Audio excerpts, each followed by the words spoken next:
My kids have wonderful Christmas music on in the background. I don't know if we're live yet, so we're about to find out. It says we are. Okay, good. Well, anyone who joined last time would be fully aware that I have no idea what I'm doing. So, okay, I'm in it and I can see comments. And it's strange because if I look down, there's a 20-second lag. So I like see my mouth moving from 5 minutes ago. I'm not going to look down. Uh, I am Lauren Cadillac, and this is Signature Block with me. I have special guest Nathan Begley with us today. Nathan is a almost 10-year attorney. Next year you'll be a 10-year attorney. You went to St. Mary's in San Antonio, which is how I met you. And Nathan and I share the same birthday, so Nathan is practically perfect. All right. Before we get to start to talking, Nathan, I want to say Happy Hanukkah. I have my Hanukkah shirt on, and I have 2 of the candles lit today. Tonight is the second night. I preemptively lit my candle for the show. So, all right, Nathan, welcome. Thank you. Good to be here. Good. I'm glad you're here, and I'm really excited. So we met. Well, let's start. How old were you when we started law school? I know you were younger than me, so I think you were one of those babies. I'm born in '84, so but I had taken an extra year because I went to Oxford and studied at Oxford for a little while, and then while I was an undergrad. So I was 5 years an undergraduate. So let me see here. That it was 2008. So I would have been turning 24. Okay. Uh, Oh, so that I was like 23 when I became a mother. So you went to law school around the same time I became a mom. mhm.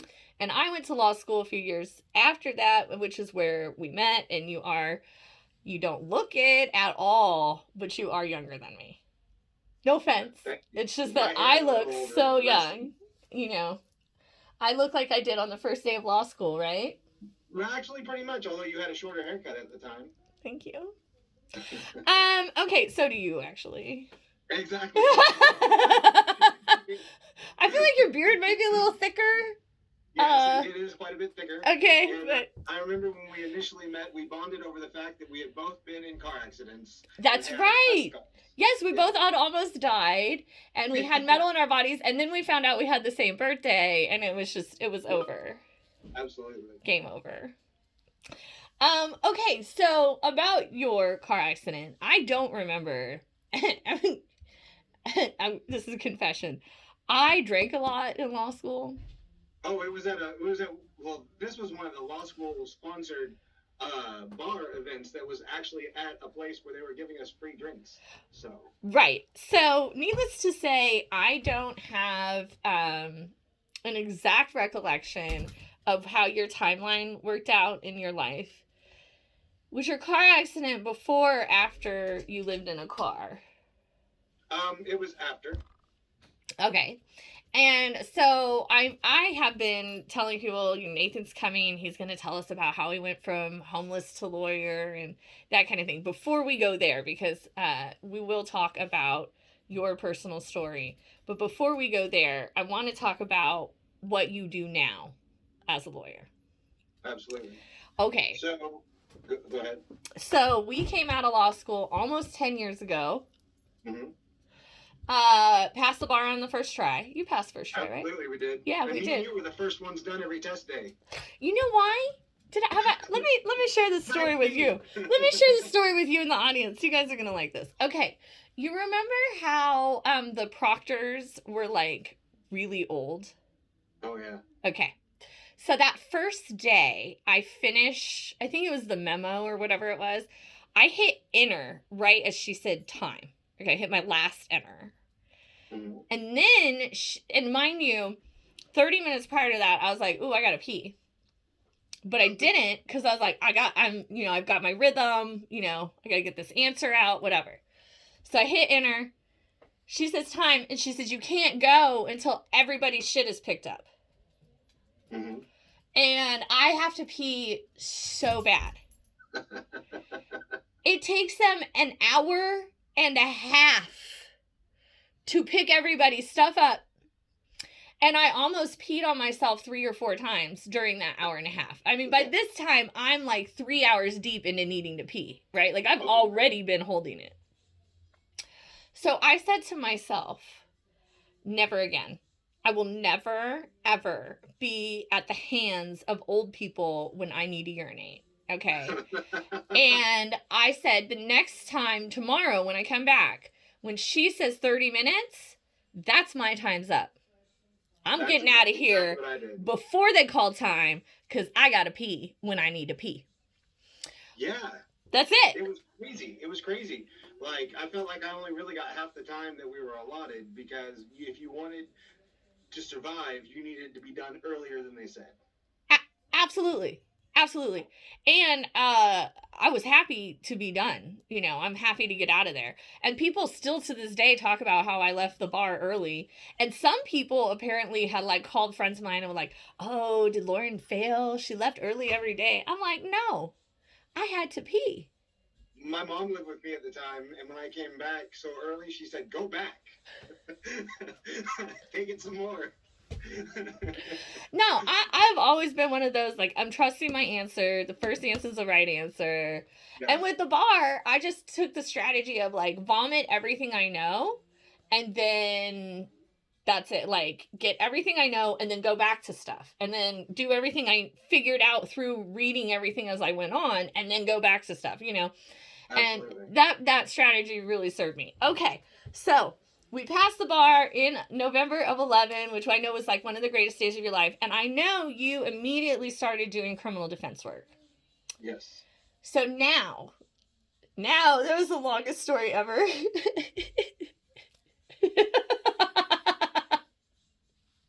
So how do you get, what do you do now? So tell us about the last decade career-wise.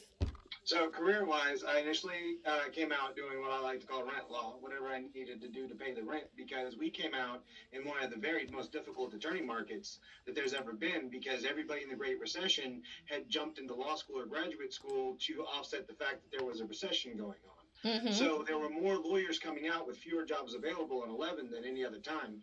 And so rather than try to wait on somebody else to give me a job, I just started taking clients and working and representing them as I went. Okay. And I associated myself with attorneys who were able to mentor me. And without the help of people like that, I would have had a much more difficult time. Okay. Yeah, I actually got me a paralegal that knows everything real early on. I still got her. I love her. Yeah. So I know what I need to know, but she knows like the stuff they don't tell you. Absolutely. Right.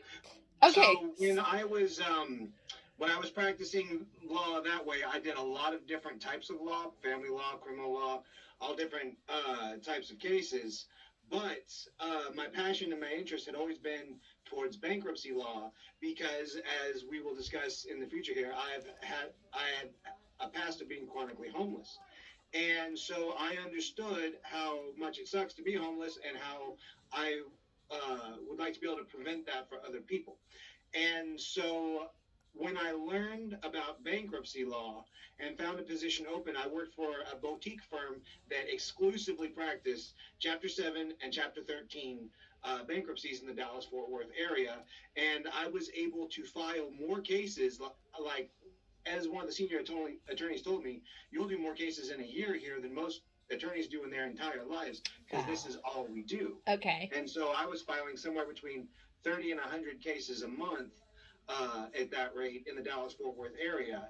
I did that for a while, but as you know, my brother, who I took custody of when he was very young, he got a scholarship to come out here to North Carolina, where I'm currently stationed. And he came out here for law school, and I came out here to support him and our other brother, who became a cop in Asheville. So that led me to start my own bankruptcy practice and associate with Cadillac Law,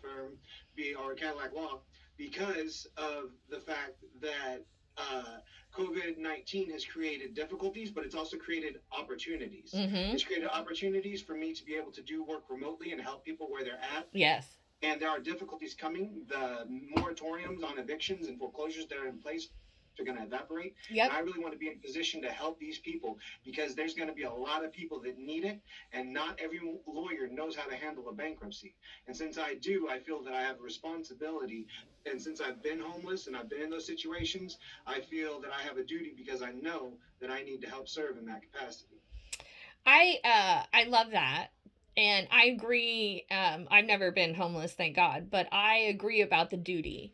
And I think part of the reason you offering your bankruptcy services through Cadillac Law is going to be so spectacular is because I deal with the real estate. So as we start to get into the avalanche of evictions, of foreclosures, of those type of things, if I'm like, ooh, this is the real estate avenue, we have no way to stop this or whatever it may be, we have you. And so now you have a team of people who understand like both sides or all sides of the problem. And lawyers are kind of like doctors, we start like working on one thing and then we don't really do anything else, right? So when you have the two who, one bankruptcy like you, Nathan, and then knowing the real estate, we can work together. It's going to be an incredible service to offer people. Yeah, it just gives people a lot more options because there's no one size fits all situation. Each individual person comes to us with their each individual problems, and between the two of us, we're able to examine that and give that person a full range of options so they can select for them what is best for their life. Mm-hmm. Okay, so I only learned bankruptcy for the bar exam, right? So I know like 3 paragraphs worth of information. um, you mentioned 13 and 7, and I know on TV I've heard of 11, which is not something we're offering or you're offering. But can you help us understand what you do offer and when those are used, like what they are, really? Absolutely. So, to start, we'll talk about the most simple type of bankruptcy, which is a Chapter 7 bankruptcy. Think of that as a fresh start or a reboot. It's almost like a BC AD, before Christ, after Christ situation, because it creates a split in time where everything you did before is washed away into the sea of forgetfulness. And then you have to build a new future going forward. So let's say your credit score was like 480 Mm-hmm. because you haven't paid some bills in a while. The second you file a Chapter 7 bankruptcy, your credit score goes to 620 instantly, like you never had credit at all, like you don't have a history. It gives you this generic 620 score, and then you're able to build from there. And you can get up to a 800 credit score in a year or two if you do everything right going forward. So I like to think of the Chapter 7 as a repentance, turning away from what you were doing and a start going to the next one. Wow. Hold on, hold on, hold on, hold on. So if I'm in the 400s Uh-huh. and presumably in this scenario, that's because I have a lot of debt that I'm not paying. Mm-hmm. If I go see you and I choose bankruptcy and I file, my credit score is going to automatically go up 200 points?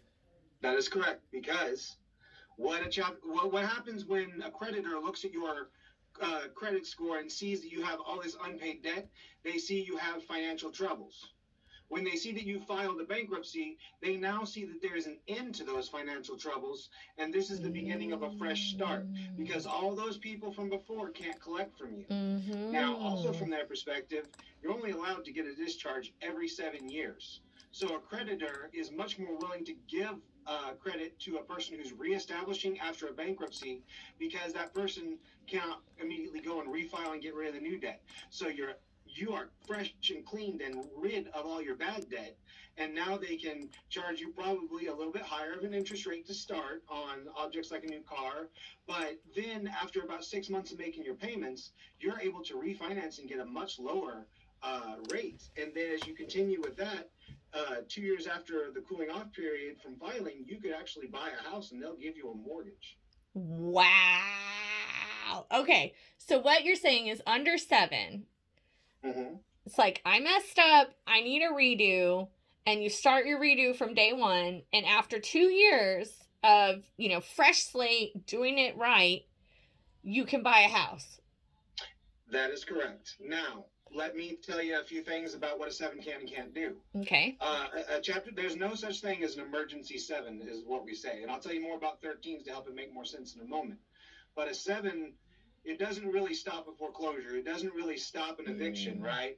So when you're about to file a 7, it needs to be because you are moving to the next chapter of your life and you're ready to get rid of what's behind you. Okay. This is a great thing for, like, especially couples who are going through marital counseling where one of them has a lot of debt and does not want to bring that into the marriage.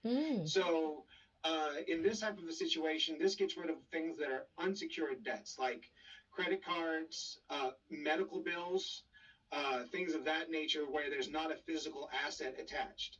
Now, if it's a secured debt, like a car or a house where there's a physical, tangible object they could take from you, a 7 does not really contemplate that. So you need to be, as long as you're paid up on your car, you can keep your car. We don't care. That's totally fine. Okay. And you can file a Chapter 7 and get rid of all the non-secured debt that's attached to it. If you wanted to get rid of that car, we can put that in the Chapter 7, get you off of that car with too high of a payment, and get you into another one. Okay. But if you have a real emergency, if you need us because you're trying to keep yourself in your house, or you're trying to stop an eviction, stop a foreclosure, get a car that's been repossessed, given right back to you, then you would need to file a Chapter 13. Okay. Now, a Chapter 13 has a payment plan involved, and we'll go into more detail about that, but I'd like to stop and see what questions you'd like to have for me about 7s. Okay, so 7 sounds awesome. My next question, I think we should talk 13 and then we should talk student loans. Absolutely. Okay. Also, I'll give you a timeline on the 7 too, how fast they are. Please. Once the attorney is paid on a 7, we file for you, and then in 45 days, you have a meeting with the trustee. It's called a meeting of creditors, but creditors don't really attend. They could attend, but they don't. And so we talk to the trustee. There's 20 questions that they'll ask you. You'll know them ahead of time.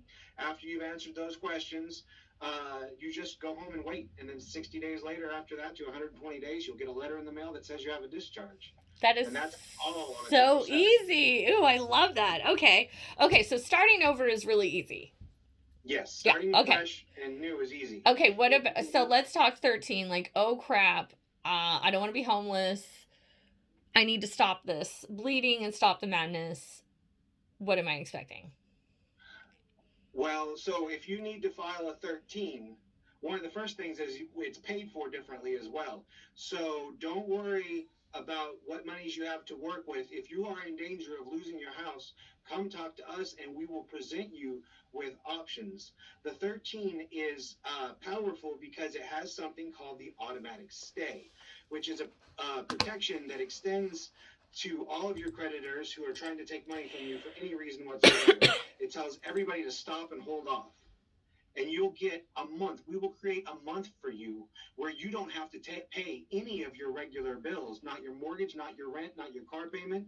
And you're able to gather up a little bit of money to make this thing work and to help pay for the initial process of filing. And then after that, we take your secured debt, and you have to pay that in a Chapter 13 plan. Okay. But we'll put it in about a 5-year plan to stretch it out. So let's talk about a specific instance, so this will help you keep it in your mind. Let us say that you are in danger of foreclosure. And let us say that you have a car that you're a little bit behind on, and you come and you see us, and we file you a Chapter 13 bankruptcy. What that will do is we will let all your creditors know that this protection is in place and they are not allowed to attempt to collect from you. It will put a dead halt to the foreclosure, and they have to get a court's permission to even think about proceeding. Let's say you're about $10,000 behind at this time in arrears. Hold on, time out before you go there. What's that? not just foreclosure, also eviction, right? Because eviction is going Yes. to be a big deal coming up here real soon. So I want to just Eviction make will sure. work slightly different than foreclosure, so I'll go through those in turn. Okay, okay.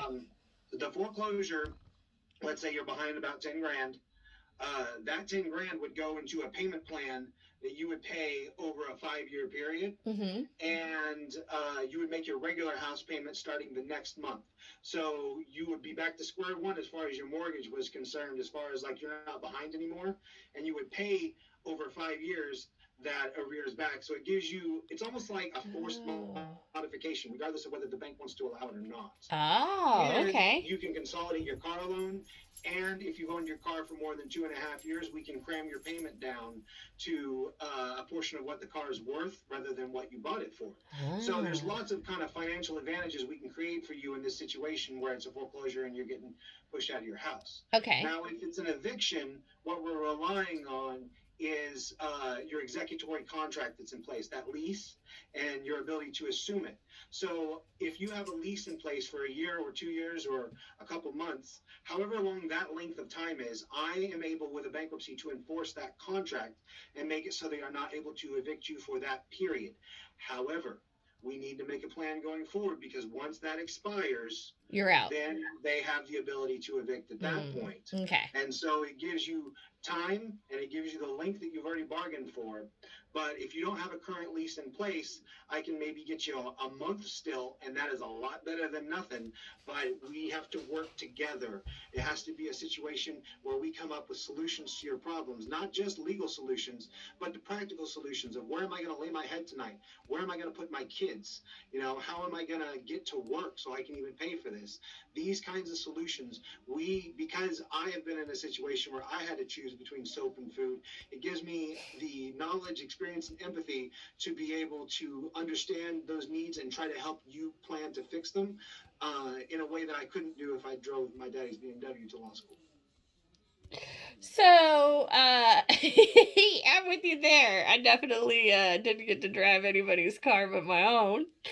And I had a very high car payment when law school started. So, tell me then about that. So, like we've talked, like Nathan was homeless. Like, how old were you? How did that happen? What were the circumstances of your life then? So to start off, like briefly, I'm the third of 7 children, born to a preacher and his wife. And I was in Oregon in a small town called Lebanon at the time, out in the country. We were homeschooled, very religious family. And again, my father ran a church. And we had a scandal that ended up breaking up my family and the church.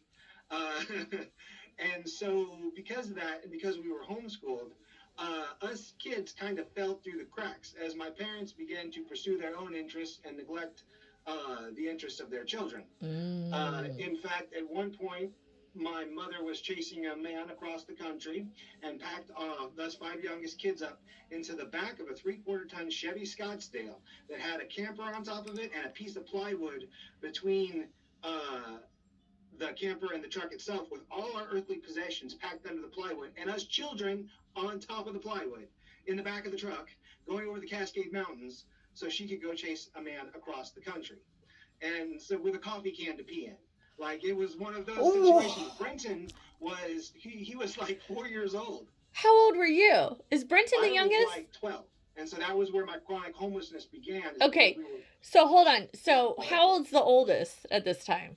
So there's 2 sisters that are older than me. Okay. One sister she actually took us for a while. She is 14 years older than me. So she just turned 50 this year. So she was outside of the house already when you're in this camper thing? Yes. So she was outside of the house. Okay. And she was, she had 4 kids of her own, none of them like even a year apart. And then my other sister, it was her husband that my mother was going after. So that was right out, right? So it got a little Jerry Springery all of a sudden. Yeah, I would say. So that broke up the church and the family, you kind of see. And so they kind of set up this instability off that led to that. And see, I wouldn't tolerate this situation. And I understood that the stability was not being created for my siblings. Right. So I left home at an early age. Okay. How old? We bounced around a bunch. I had I had been, my youngest brother, Brenton, who's now an attorney as well, the one I took custody of, he actually had transferred schools like 22 times. And I only was entered into a school for like part of a semester in Georgia and part of a semester in Oklahoma. And besides that, between 12 years old in college, I had no school whatsoever. None. So And how did you get into college? so I was in Georgia at this point because I had convinced my father to leave Oklahoma, and we had made it back out to Georgia, but then he was going back to Oklahoma, and I refused to go. So I stayed behind in Georgia with another preacher's kid who kept my rent money and didn't pay the lease. So we got evicted from there, and I ended up in my car right from there. Because so we had this real unstable situation where us kids had been cast off on whoever could sort of feed us. Mm-hmm. And then at that point, I had said, look, no one's making a way for us, so I'm going to make a way. So I left, but then ended up on the street. And so I was going to a church at the time called Cartersville Church of God in Cartersville, Georgia. And some of the kids there were going to a college called Lee University in Cleveland, Tennessee, which is a Church of God school near Chattanooga. And when I took a ride up with them, and I found out that there was financial aid available.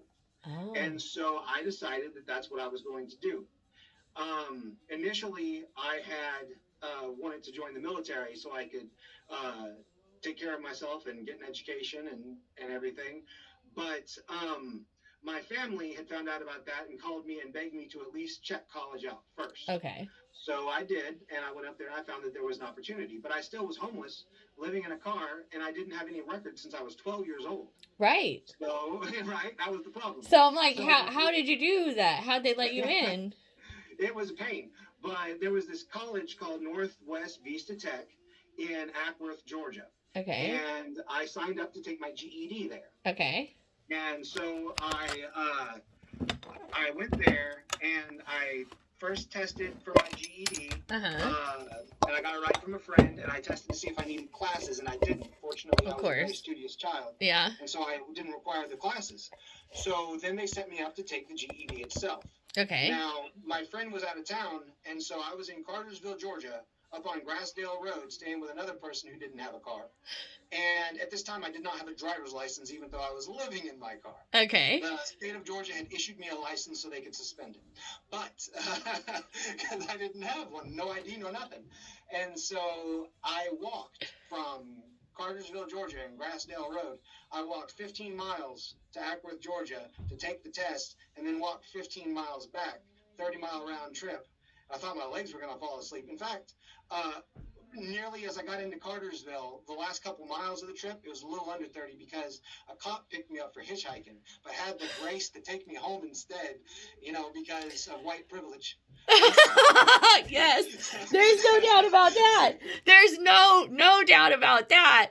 But if a minority had been walking down the street and hitchhiking, it would be a terrible, different conversation. So, even though I was that is an argument that I've seen a lot. Like, oh, I was poor, I didn't have privilege. Well, if you stop and reflect upon your interactions with the police force, you may have overlooked a couple things. Yes. Okay. Can you say it louder for the back, please? Right? Hello. The fact that yes, all of that. But I'm glad. So I think about. I don't mean to cut you off, but I often think about all the help I've had along the way. Like, people like, how did you do it? Well, I did, but I didn't, right? Like, all these people, and even that cop that didn't kill you and drove you home had a piece to do with this, right? Like, there's been so many people who helped you along the way to get to where you are. Yeah. I love that. Okay, so... so my mom once said, the law of conservation of momentum is that objects in motion tend to stay in motion. Objects at rest tend to stay at rest. Don't let them see you at rest. If you're in motion, a person will add to your momentum. They will help you. If you have the drive and the desire to put it forward, people will give you a chance. Now, again, that's not to say that that's all it takes.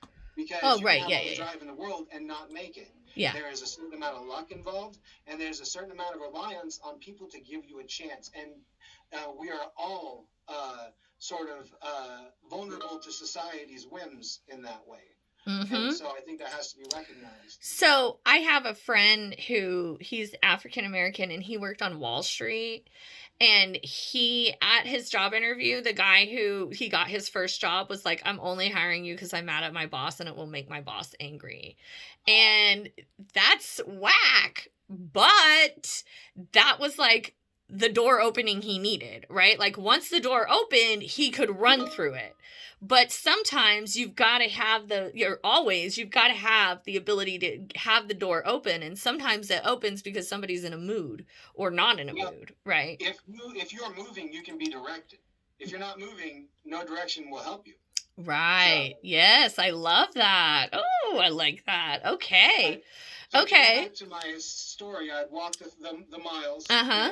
I had finished my GED, and so I came up to Lee University, and I hadn't even taken the SAT or ACT yet or anything. So they didn't even know if I was going to be able to stay the night. I borrowed money for the key deposit so I could stay the night in the dorm. I stayed the night in a dorm by myself with no clothes or anything, not knowing if I was going to stay or not. And then they told me that I had to take the ACT the next day in the morning. Okay. And so I stayed up all night because I'm like, what am I going to do? Study for it? I don't know. And I got to take this thing and see if they'll let me stay. And out of 36, I got a 28. I did really good on that. I got a 32. Nice. I killed the ACT. 18 in math because I was homeschooled and I just didn't teach it to myself. Yeah, math sucks. But I thought I was pretty decent for not studying. And in fact, I would have got a scholarship had I taken it before I came. But since I took it after admission, they would not give me that scholarship. I wasn't eligible. But the passport grant ladies, just like you're saying, how people help you, they saw me in that situation and they gave me a special passport grant to help get me through. And I joined the cheerleading team to get a small scholarship as a base. That didn't last too long. But also, you got to look at girls. That is some smart thinking, Nathan. Money and women, hey. Those cheerleaders work hard. Yeah, they do. Work hard like a football team. Did you watch that show on Netflix about that cheer team here in Texas, in Navarro County? Yeah. I was like, first of all, they inspired me. And we went into a trial, and I was like, yeah, we're going to do trial, cheer. But, they are athletes. Athletes. Oh, yeah. Crazy athletes. Dangerous stuff. So I could definitely see you at the bottom of the pyramid, though. You're sturdy, solid dude. It was fun. It was fun to throw people in the air. What other weird stuff did you do to make money? Though, I still couldn't afford books. Yeah, okay, so yeah. So I would borrow books from people, and I would listen real intently to the lectures, and I still managed a 3.0. Okay. I was working at a restaurant and at a gym, so I could eat and I could shower, so I had that down pat. I was working actually at a Baskin-Robbins. Brilliant. And I stole a 5-pound bag of gummy bears and ate them one night. But anyways, other than that, so I'm working at this Baskin-Robbins, and I'm also working as a work study, a federal work study. Okay. And I'm trying to keep my student loan debt down because that's a topic we're going to talk about in a minute. Because I hear all these scary stories about student loan debt. And then I realized that if I didn't buy books, I wasn't going to make it to a point where the student loan debt was going to matter. Oh. And so instead I resolved to go ahead, get the books, and then become an attorney so I could figure out what to do about my student loans. Yes, I love that. Okay, I'll find a way out of them. I'll go ahead. Before I took my first student loan, I did the same thing. I made sure I knew all of the loopholes. How is it that I could defer the payment for my lifetime? All that kind of stuff. Absolutely. So I love that. I love that. Okay, so you did well. So what, I guess if I'm a listener and I'm hearing this story, first of all, I already know your story and it's still mind-boggling to me, okay? But, what motivated you? How did you get that? My brother Brenton, let's talk about that for a moment. Okay. I was married to another woman, to my ex-wife. I'm with a wonderful woman now. But anyways, at the time, I was married to my ex-wife in undergrad, and actually, that was the first point where I had a home. Otherwise, until that point, if I wasn't in the dorms, I had nowhere to go or be. And so I had married a woman and moved in with her parents, and so I had a home. And the second I had a home, I went and grabbed my sibling because my mother had actually kidnapped my brothers at one point and separated us out. and my brother Ryan had left home early as well. He's now a cop in Asheville, but he had his own struggle, and I wasn't in time to get him. But Brenton was still 12, 13, and I was able to get custody of him, and we came up with a plan, stopped all that junk about moving around, and had him take his GED. And then when I came to St. Mary's, he came out with me the following year. I remember. And then he was able to attend UTSA and go through there, and then attend law school and get his LLM in tax law. And now he's a successful attorney here in South Carolina.